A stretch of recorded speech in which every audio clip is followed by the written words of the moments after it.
I'd like for us to meet Isaac as he is at the opening of our parsha, Parshat Toldot, the man standing by his mother's tent, praying for the woman he loves. This is not the boy trembling at the top of the mountain, frightened of his father. This is not the weak-kneed son stumbling back down in silence, crushed and ashamed and alone, destined to be seen as maladept, the placeholder patriarch, overshadowed by his father Abraham or his son Jacob. This Isaac, the Isaac of this week's parsha, is linked again and again and again with the root aleph he vet, the root of the Hebrew word for love. He is so full of love that it jumps off of the page. A full 1/3 of the times this word is mentioned in the book of Genesis are found right here connected to Isaac. He loves his food, he loves his son Esau, and he loves his wife. This Isaac has begun again and decided to build a life for himself. It's an extraordinary and tender thing to be the first person in the Torah to love one's partner. Today, it can seem a little bit mundane. I think we pass by it pretty quickly. But it remains, to me, one of the greatest indicators of Isaac's willingness to be vulnerable and to hope for a better future despite his past experiences. Here he stands in his mother's space with the woman he decided to love and marry and in whom he found great comfort. Their relationship is different from his parents, but similar in one key way. They are unable to have a child. Rabbi Dr. Gail Leibovitz writes that while all three patriarchs have wives who struggle to conceive, only Isaac seems to realize how Rivka's experience is not something apart from him. He refuses to accept the situation as an individualized problem that one or the other of them suffers alone, and takes it as his responsibility to respond with her and on her behalf.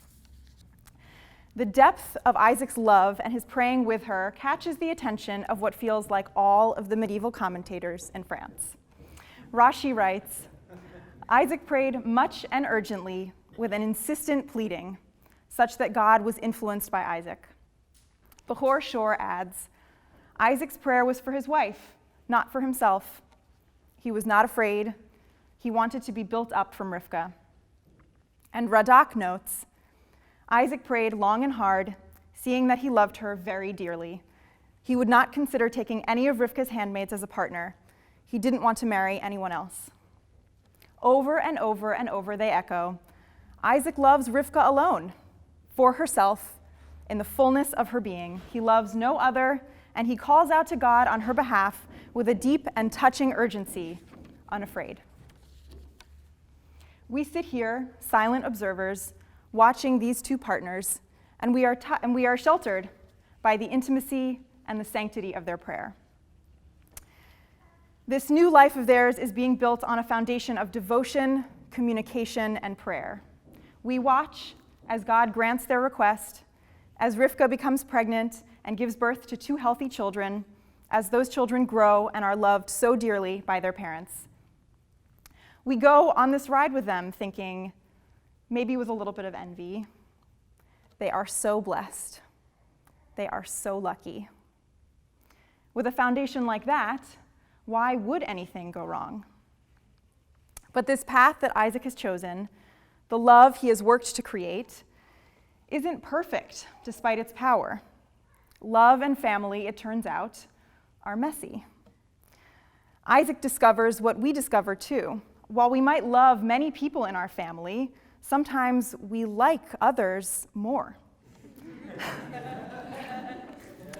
We share the same interests, we like the same things, we're closer to them. As a husband and a partner, Isaac's love is focused and certain and idealized. As a father, it's split and it's human. In just a few short verses, Isaac follows his heart more than his head, and it has devastating consequences for his family. Nowhere is this more apparent than in the moment when he sits, trembling and afraid, in that terrible silence with Esau, when he knows that he has given away the wrong blessing to the wrong son, when he realizes that he has hurt one of the few people in his life whom he loves more than anyone else. We sit opposite Isaac again, silent observers, looking at him this time through his son Esau's eyes, and we are sheltered by a different kind of intimacy, the type that comes from loss and regret and the hot flush of shame and betrayal. We are disappointed by our parents, Isaac reminds us.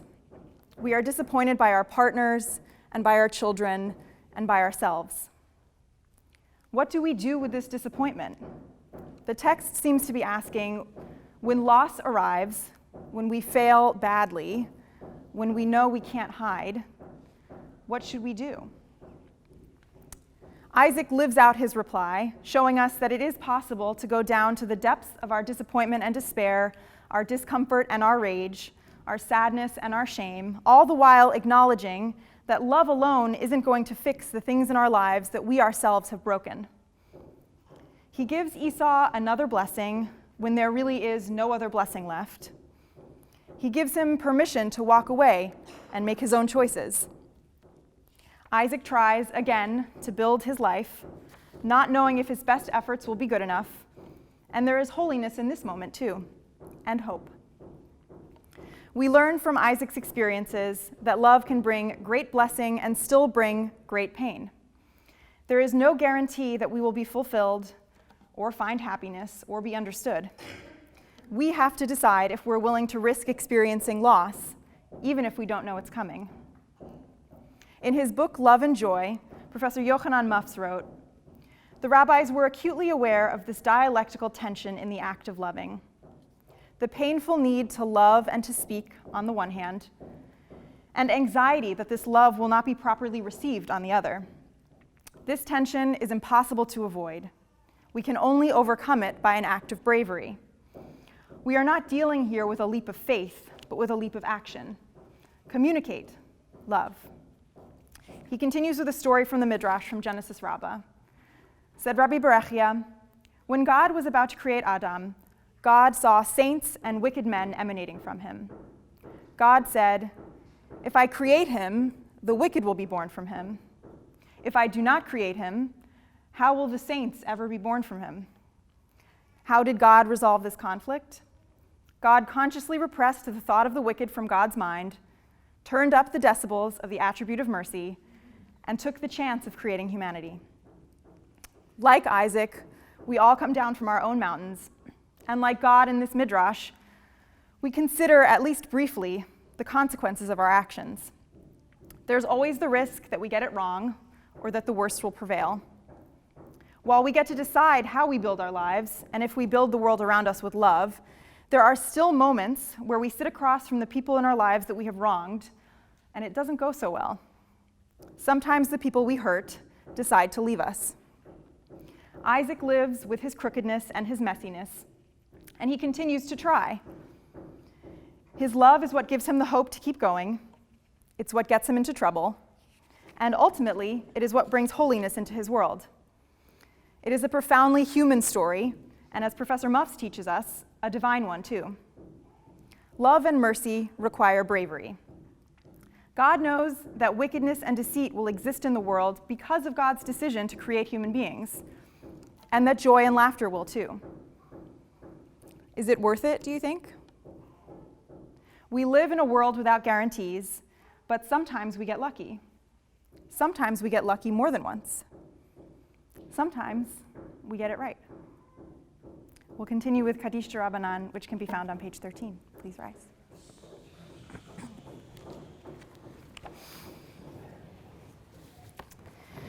Yitzgadal v'yitzkadash shemei Rabbah, be'alma dirach yirutei v'yamlich malchutei, b'chayachon u'v'yomachon u'v'chayei d'chol beit Yisrael, ba'agala u'v'zman kariv v'imru, Amen. Yehei shmei Rabbah v'varach le'olam l'amei almaya.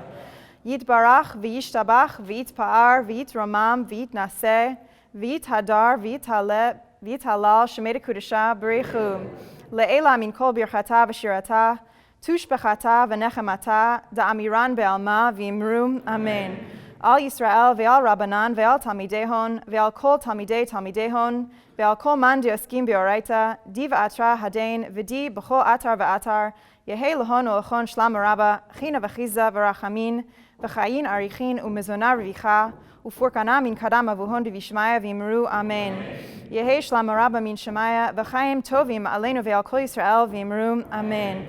Oseh shalom b'mromav hu brachamav ya'aseh shalom aleinu ve'al kol Yisrael ve'al kol yishvei tevel v'imru amen.